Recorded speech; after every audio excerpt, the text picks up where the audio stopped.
Hello, and welcome to the Q and A! If you don't know, I just recently announced that I finished book 1 of my webcomic, GrimMagic, and that's all available to read right now. I'll have a link in the description, and I asked for your Qs, and here are my As in return.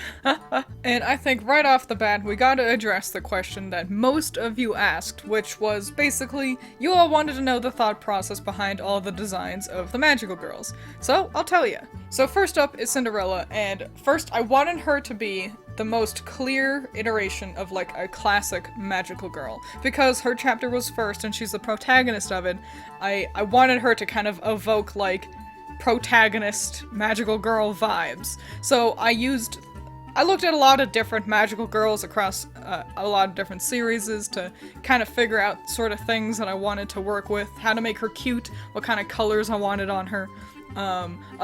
Most magical girls have pink hair. I decided to skew it more towards red to work with her fire theme, because with the name Cinderella, I decided to give her the element of fire. So great. But other than her hair color, the primary thing was also to make her dress very simple.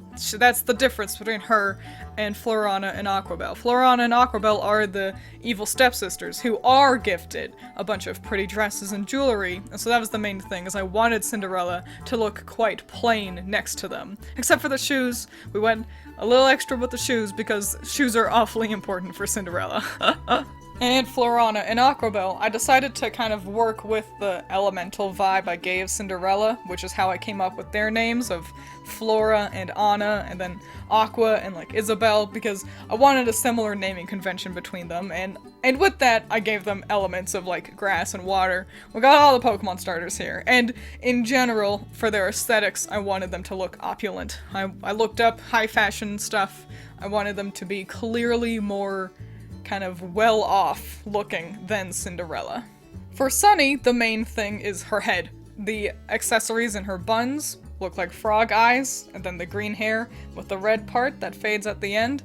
It's meant to evoke the look of a frog and its tongue. That's it. That was the only thing I really thought of going in. I don't know where this like lined kind of like thermal idea came from. I feel like the frog girl in My Hero Academia has some thick-ass gloves, and that's where I got the idea, but I don't know. I don't watch My Hero Academia.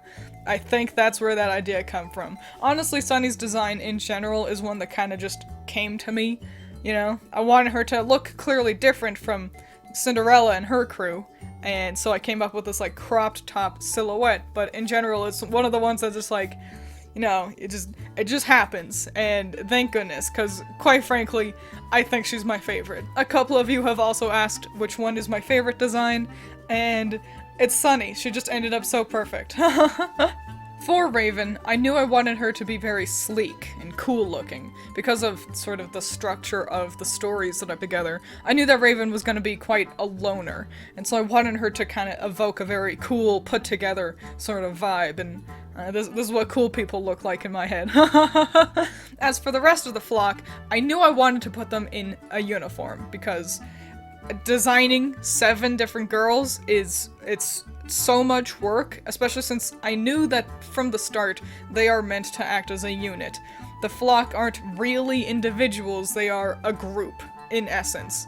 And so I knew I wanted to whittle down their designs to be uniforms, because the more characters you have, the longer it takes to draw, and the more complex they are, the longer it takes to draw. So I went with a simple look. I believe I used the uniform from Sound Euphonium as kind of like a base of inspiration. I liked the long sleeves in that show. And yeah, everyone's wearing black, they're all ravens, they're all just blackbirds, so an easy color palette to figure out for all of them. The important thing for the flock is just, I needed all their hair to be clearly distinct.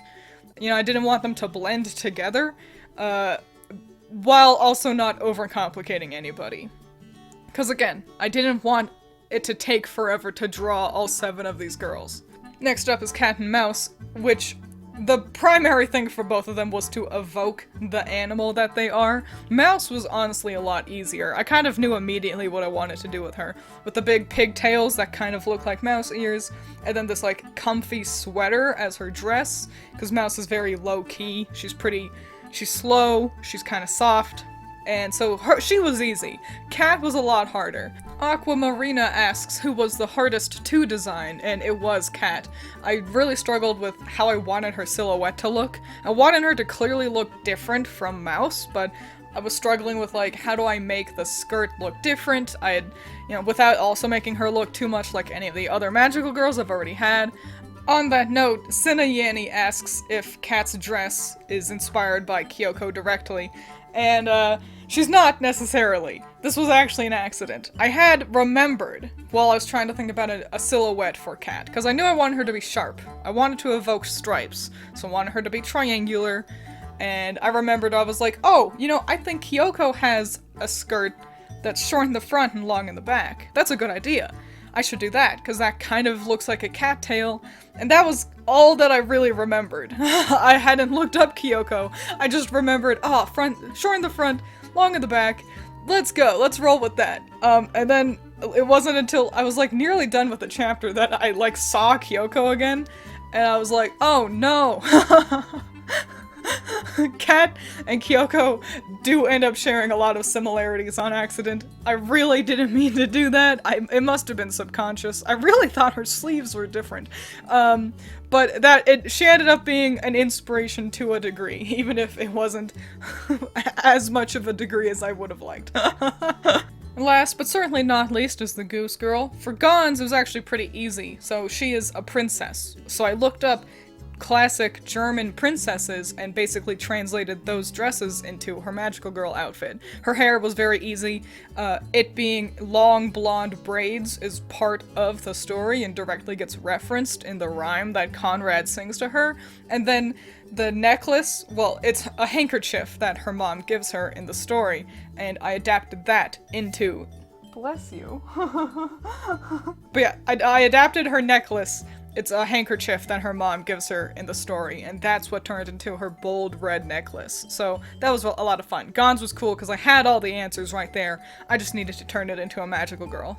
For Ligari, it's a handmaid that she has that, betrays the princess and then ends up dying at the end. I transitioned that into just a maid, like a classic maid design, because I thought that would be really cute, like a maid magical girl, and I think I'm correct. She's 10 out of 10. Falada was another very difficult one to design, because I knew I wanted her to have the boots. She's a horse, and so the color palette is just Epona, the horse from Zelda. People always say I say it weird. I'm always inspired to color horses like Epona. But her outfit was hard, because I knew I wanted her to be able to run and jump and do all these kicks and stuff, because, horse.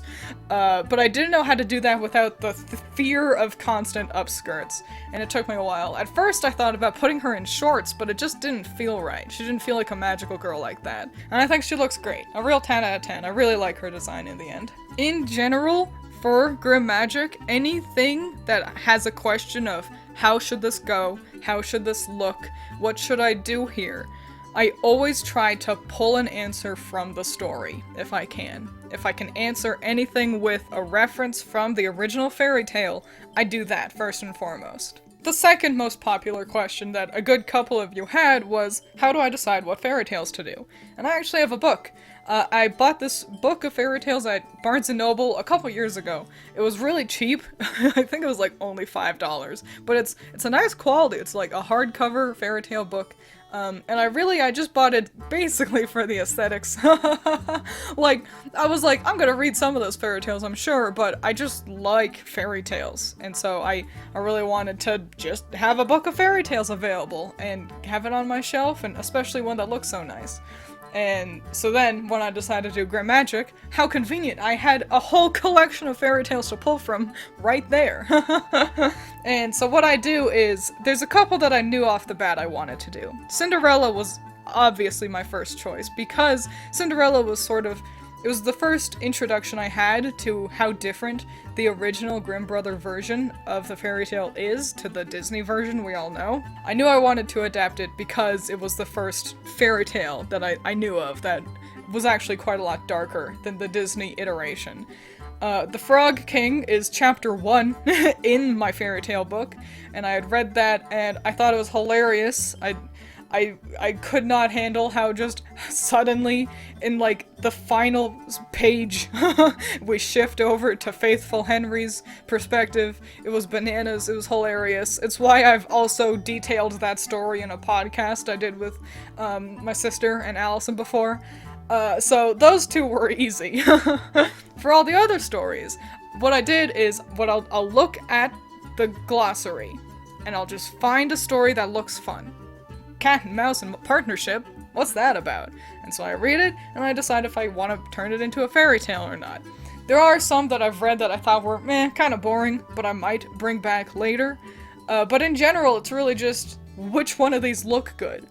For my fusion chapters, so like, The Raven and The Seven Ravens are two different chapters. They're two different fairy tales that I decided to squish together. And it's because a lot of the stories that the Grimm brothers have share very similar themes and or very similar titles. For example, there's like 3 stories that are like Clever Hans and Clever Elise and Clever whatever. and I think just mixing those is a fun challenge, because on its own, The Raven was a fine story. And The Seven Ravens was interesting, but there wasn't a whole lot to do. And putting them together kind of built a narrative that I could then, really work with for magical girls. So I guess the short answer is, I just choose ones that seem fun. A good couple of you also wanted to know what my inspirations were, and you all kind of assumed that Ruby was one of them, and it's not. And if you read the description of the first couple of chapters that I published on Pixiv, you would know that. Just because I've reviewed Ruby doesn't mean everything I do is related to Ruby. GrimMagic takes just as much inspiration from Shrek and Ever After High as it does from Ruby, which is to say, none at all. I'm referencing the fairy tales. I like other things that are based on fairy tales, like Ruby, like Hoodwinked, but it's because I like the fairy tales. None of these outside things that are related to fairy tales inspired me to make a story about fairy tales. It's my own love of these original stories that did. Other places I got inspiration from to kind of make GrimMagic the way I did include Madoka Magica, obviously. It'd be a lie to say I wasn't inspired by Madoka Magica. It's one of my favorite anime, and while it's not the only, or even necessarily the first, magical girl anime that does take a darker turn, it was the first one that I saw, and definitely has been the one that made the biggest impact on me. I don't think I would think to approach magical girls in a more grim way if it hadn't been for Madoka Magica. Another thing is X-Holic, while not a fairy tale related story, or even an anthology, the way how specific chapters can kind of be standalone adventures for the gang in X-Holic really inspired me to approach GrimMagic as an anthology. I do tend to think of one long overarching narrative by default, and it was reading X-Holic that made me think, well, what if they were just standalone stories? I don't need to make every magical girl interact. They can all be doing their own adventures separately, just like how the different fairy tales are their own adventures separately as well. And last but certainly not least is Deep Sea Prisoner. Everything she does. You might know her best as the woman who's made Wadanohara and the Great Blue Sea, and also Grey Gardens. She's got a lot of stories and a lot of characters, and her art style, I love her art style. I love the way she designs characters, I love the way she draws characters, I love the way how she presents her stories. She's a humongous inspiration for me. I absolutely love her. So yeah, she plays a huge role in inspiring me as well. Alright, now that we have the big questions out of the way, let's move on to some specific questions. And we're gonna start with my delightful patrons. And Serge asks, out of the 5 stories of GrimMagic, was there one that almost didn't make it and to be replaced with another story? And no. The first step for me is making sure I have the whole story ready. is to go through the fairy tale and make sure I know everything that's gonna happen. So if I were to read one of the fairy tales and think this isn't gonna work out, it wouldn't even make it to the first step of the kind of creation process. So luckily, no, nothing like that ended up happening. And James Piper asks, honest question though, would you ever want to have your comics animated? I would love that. It'd be so much fun watching the girls come to life and be in motion, hearing what their voices would sound like. It'd be rad. That'd be delightful. If if I could make miracles happen, I would snap my fingers and it'd be animated and it'd be super fly. This one's from Reika. You ask, maybe you can tell a bit about your work process. Do you write a script for the stories? Do you draw thumbnails, etc.? And no, I don't do any of that. I've never written a script for comics. I just can't do that. The closest I'll get to that is if I want a conversation to flow in a very specific way, then I'll write the conversation down. Like I did that for when Falada and Ligari argue. I had to make sure that I knew where all the speech bubbles were going and how many panels were going, because I knew that I wanted the decapitation scene to be its own page. I knew you wanted to be able to flip the page and see that without any conversation leading up to it. So I needed to plan that out beforehand. But in general, no, I don't write out scripts. I just have an idea and I go forward. I've never done thumbnails.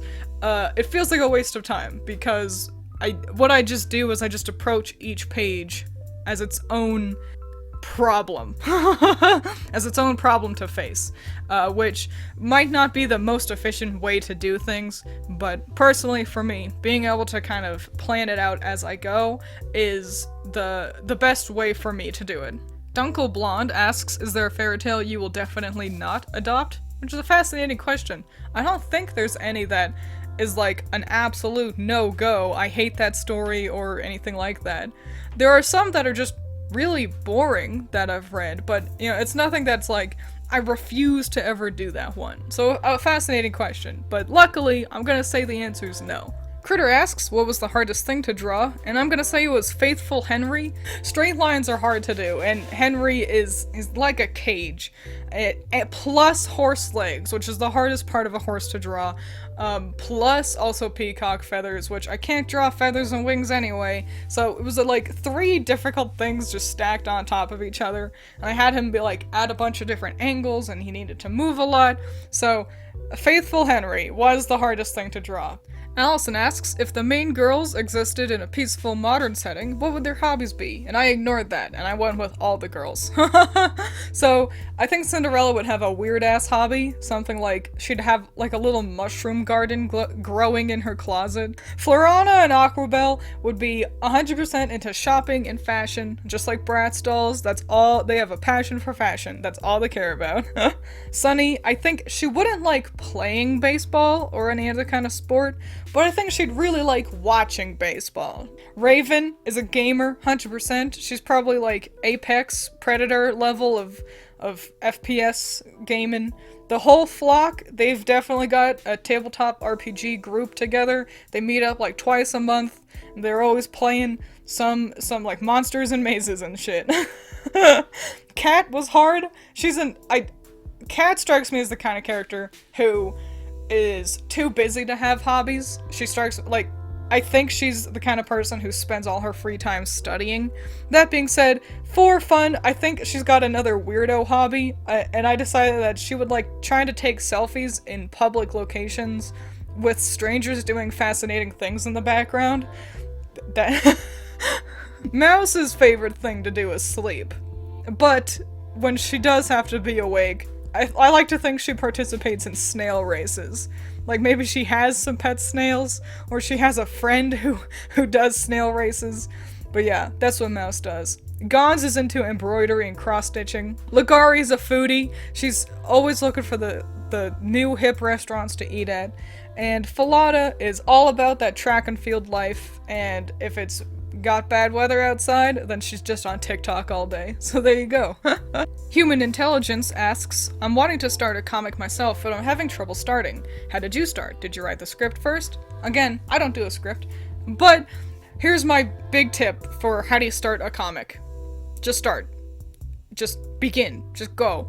And I know that kind of sounds like, oh, you're depressed? Just stop being sad. But what I mean is, you will learn what process works best for you by doing it. actively.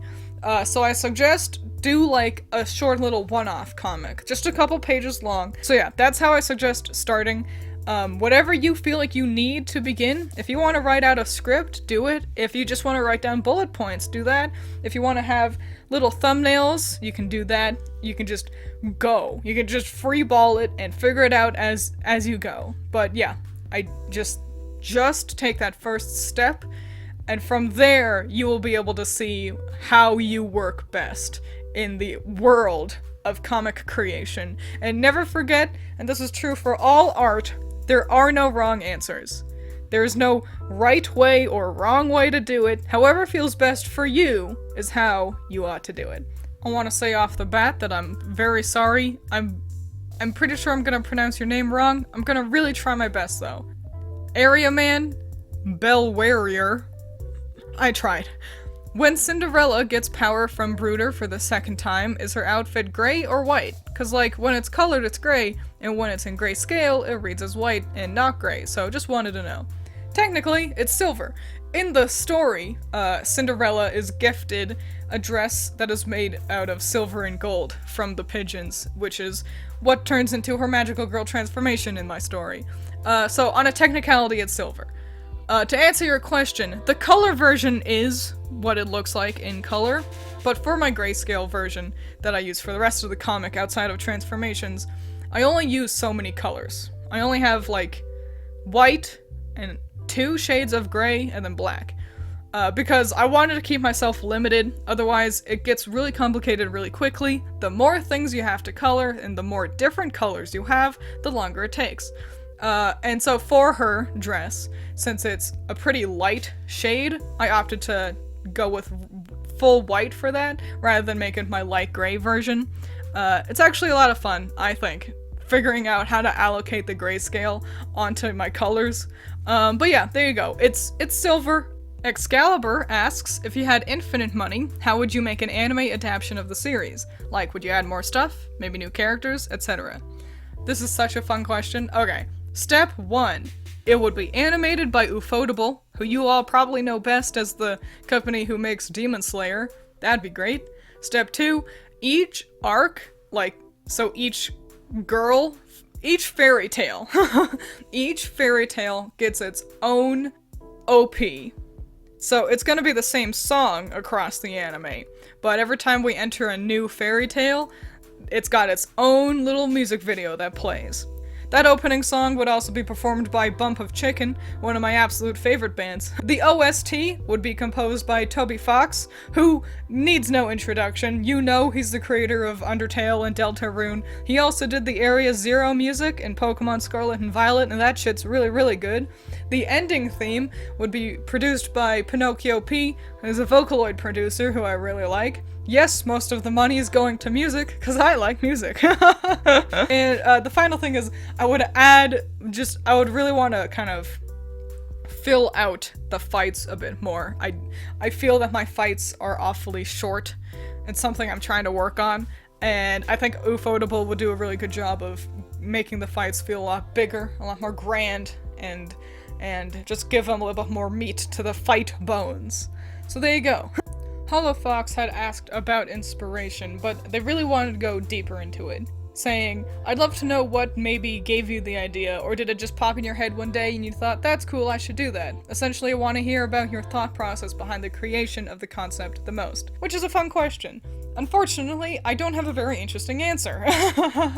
So, it just really was one of the things that kind of popped in my head one day. It happens pretty often. I've got like 5 stories that I'm like, I want to make that one day. You know, sometimes you just have an idea. I don't know what really prompted me to go, I'm really gonna do this one though. That's the big thing. You have to start. I've got all these different stories, but I started GrimMagic, and I think I just liked the idea enough to be like, I really, really like this. I think I can do that. Let's jump straight in. More often than not, I have my ideas while listening to music, so either when playing a rhythm game, or if I'm dancing.